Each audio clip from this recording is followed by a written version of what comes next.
등장인물을 소개하겠습니다. 헤이드리안은 작품 내에서 갈색 머리카락에 푸른 눈을 가지고 있으며 런던 하층민의 사투리가 섞여 있습니다. 고집 있고 솔직하지 않으며 조용하고 말이 적고 조심스럽지만 테드 로클리와는 말을 많이 합니다. 마틸다는 외적으로 큰 코와 큰 키, 마르고 우아하며 흰 살결을 가지고 있습니다. 그림과 음악을 좋아하며 책을 많이 읽습니다. 따라서 작품 내에서 숙녀의 교양을 갖춘 인물로 소개됩니다. 에미는 외적으로 작고 통통하며 가족 중 막내로 욕심이 더 많고 지혜가 덜합니다. 작품 내에서 주로 가사를 돌보고 있으며 숙녀의 교양에 해당하는 재주가 없고 세련되고 분별 있는 언니 마틸다를 존경합니다. 이들의 아버지 테드는 병에 들어 많이 아파 기력이 없을 수도 있지만 자신이 좋아하는 헤이드리안을 진짜 가족으로 삼을 수 있게 마틸다와 결혼시키려고 하며 뜻대로 되지 않자 재산으로 협박하는 물질주의적인 성향으로 인해 인상이 고약합니다. 영국 어느 시골 마을에 커다랗고 네모난 벽돌집이 하나 있었다. 그 집은 과거에 운영했지만 지금은 폐업한 도기 제작소 옆에 있다는 이유로 마을 사람들은 이 집을 포터리 하우스라고 불렀다. 도기 제작소 터를 전부 둘러싼 담장, 도기 제작소와 집을 분리시켜주는 쥐똥나무 울타리, 집 앞에 정원과 잔디밭 그리고 버드나무 웅덩이가 있는 집이었다. 도기 제작소가 문을 닫은 탓에 로클리 집안 사람들만이 포터리 하우스에서 조용히 살아갈 뿐이었다. 원래 이 집에는 아빠 테드 로클리와 그의 4명의 딸이 살고 있었다. 그러나 첫째 딸은 결혼하여 이 집을 떠났고 남아있는 사람은 아빠 테드 로클리와 둘째 딸 플로라 로클리, 셋째 딸 머틸다 로클리, 넷째 딸 에미 로클리였다. 머틸다가 16살, 에미가 14살이 되었을 때 아빠 테드는 여자 틈에 사는 것이 언짢아졌다며 런던의 한 자선단체에서 6살 남자아이 하나를 데려왔다. 이 남자아이의 이름은 헤이드리안으로 갈색 머리카락에 푸른 눈, 런던 하층민의 사투리가 섞인 말투를 가지고 있었다. 새 처녀들은 헤이드리안을 갑자기 집안으로 들여야 한다는 사실이 언짢았고 그에게 자신들을 누나가 아니라 사촌이라고 부르게 했다. 플로라가 결혼하여 집을 떠난 후 머틸다와 에미는 엄격하게 헤이드리안을 대했지만 헤이드리안은 하고 싶은 대로 하며 자랐다. 시간이 지나면서 헤이드리안은 자라갔다. 그는 항상 머틸다와 에미를 과묵한 무관심으로 대했지만 테드와는 서로를 알아주는 사이로 가깝게 지냈다. 헤이드리안이 15살이 되었을 때 자신이 고아원과 연락을 유지하고 있었던 것을 밝히며 영국을 떠나 식민지로 가고 싶다고 말했다. 결국 자신이 속해 있던 자선단체의 보호하에 캐나다로 갔다. 캐나다에서 지내던 헤이드리안은 전쟁으로 인해 유럽으로 왔고 휴전과 동시에 포터리 하우스로 오겠다는 편지를 하나 보낸다. 헤이드리안은 옛날과 다르게 많이 자라고 성숙해져 있었다. 병든 아버지를 간호하느라 이미 지쳐있던 두 자매는 냉정하게 떠났던 헤이드리안과 함께 지내게 된 것에 부담과 불편함을 느낀다.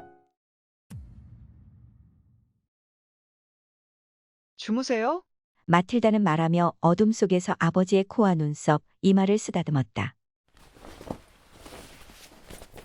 아니 자는데요? 헤이드리안의 목소리였다. 아버지는 아래층에 있고 헤이드리안이 아버지의 방을 쓰고 있는 것이었다.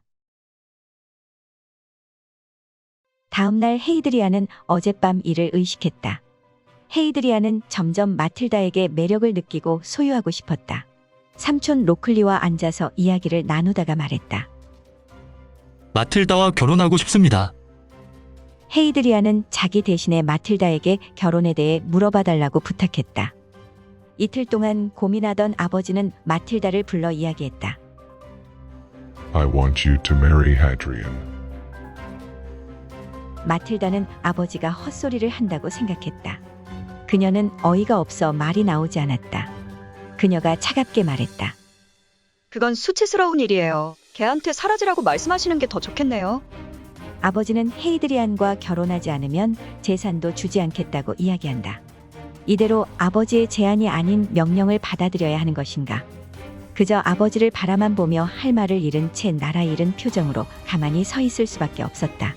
절망하는 마틸다로부터 얘기를 들은 에미는 정원에 있는 헤이드리안을 찾아간다. 네가 다시 안 떠나고 계속 이렇게 옆에 있는 것도 돈과 재산 때문이지? 아픈 아버지 앞에서 열심히 일하는 척하며 유산만 바라는 너는 인간도 아니야. 누가 돈 때문에 일한다고 생각하는 거야? 난 그런 게 아니야.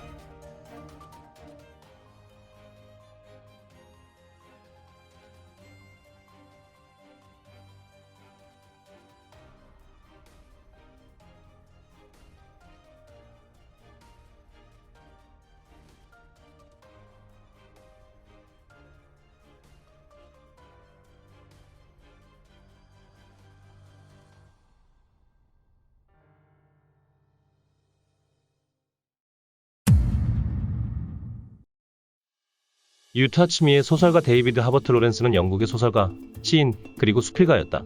그의 작품들은 대체로 현대성, 산업화, 성, 정서적 건강, 활력, 자발성 그리고 본능을 반영하고 있는데 대표적인 작품으로는 Sons and Lovers, The Rainbow, Women in Love, 그리고 Lady Chatterley's Lover, 게이와 레즈비언 관계에 관한 것이었는데 이는 검열의 대상이 되었다.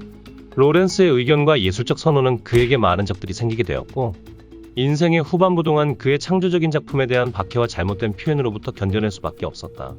1930년 그가 죽었을 때 그의 대중적인 명성은 상당한 재능을 낭비한 포르노 작가로 남아져 있었다. 이번 작품 유타 치미는 그의 단편 소설 중 하나로 감정적 유대, 접촉, 사회 구조 및 근본적인 성욕의 복잡성을 탐구하고 있다.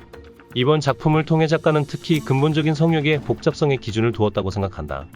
헤이드리아는 자기 자신의 욕구에 알 수 없는 감정을 느꼈고 내용이 어떻게 전개될 것인지 긴장감을 잘 조성하였다. 이후 마틸다는 돈을 위해 헤이드리안과 결혼할 것인지 돈을 포기하고 원하는 삶을 살아갈 것인지 갈등하게 된다. 과연 마틸다는 어떤 선택을 내렸을까? 지금까지 데이비드 허버트 로렌스의 단편소설 유타치미였습니다.